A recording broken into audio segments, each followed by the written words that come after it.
আমাদেরকে পৃথিবীতে আল্লাহ ছাড়া কেউ আলাদা করতে পারবে না। হ্যাঁ রে বন্ধু, হ্যাঁ। আরে বন্ধু, এই যে একটা মোবাইল পেয়েছি। দেখি বন্ধু, বন্ধুদের তো অনেক দাম।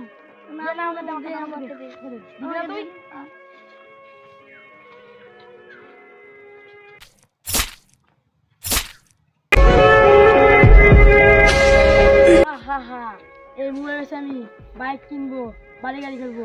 হা হা হা।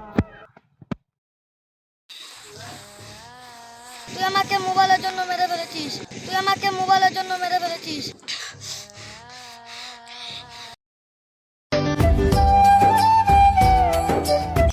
বন্ধু এই জায়গায় বসে আসছে। আর বলছে বন্ধু, বল কত টাকা আছে? হ্যাঁ বল বন্ধু। আরে বন্ধু, একদিন ধরে খুব বাজে স্বপ্ন দেখছি রে। কি স্বপ্ন রে বন্ধু? কি স্বপ্ন? আমার স্বপ্নে এসে প্রতিদিন বলে তোকে মেরে ফেলবো, তোকে মেরে ফেলবো। আরে বন্ধু, এটা তো খুব কঠিন ব্যাপার। আমার কাছে একটা সাধু বাবার খোঁজ আছে, চল যাই। সাধু বাবা কি সত্যি?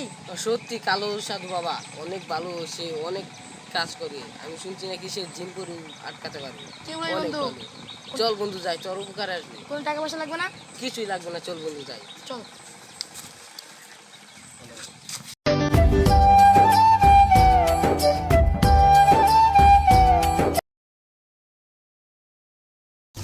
কিন্তু ওই গদারি গাছতলা সাধু বাবা আছে, তুই যা, আমার বাসায় গরুর ঘাস কাটতে হবে, আমি বাসায় যাবো। ঠিক আছে বন্ধু, যা আচ্ছা, সাবধানে যা, যাস। তুই দেখে ভালো করে।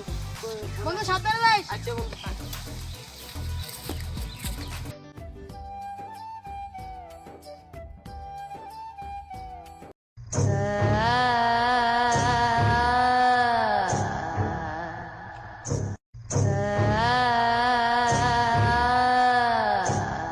সাধু বাবা আমাকে বাঁচান। আমি জানি তোর বন্ধু তুই একটা মোবাইলের কারণে তুই মেরে ফেলেছিস। তোর বন্ধু তোকে বরদেও দিয়েছি। তোর বন্ধুর কাছে তুই মাপ চাগা, যা। সাধু বাবা কি পারবো? পারবি, যা। কোথায় দেখা পাবো তার আমার বন্ধুকে? তোর বন্ধু এক বট গাছের নিচে দেখবি খারাপ হয়েছে। বন্ধু আমার ক্ষমা করে দিস বন্ধু, ক্ষমা করে দিস। তুই আমাকে মোবাইলের জন্য মেরে ফেলেছিস। যা, তোকে আমি ক্ষমা করে দিলাম। আর অন্য কারোর সাথে এরকম করবি না।